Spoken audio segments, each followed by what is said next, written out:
తెల్లవారితే చక్రవర్తి అయి రాజ్యమునేలే రామయ్య తండ్రి మాటకై పదవిని బదలి అడవులకేగెనయా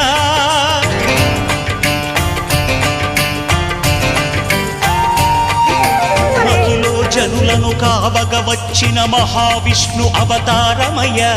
ఆలిని రక్కసుడపహరించితే ఆక్రోశించెనయా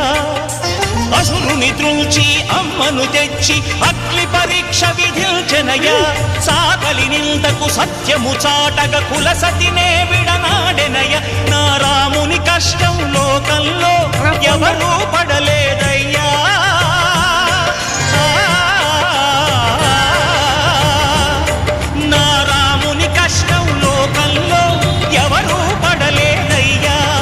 సత్యం ధర్మం త్యాగంలో అతనికి సరిలేరయ్యా కరుణా హృదయుడు శర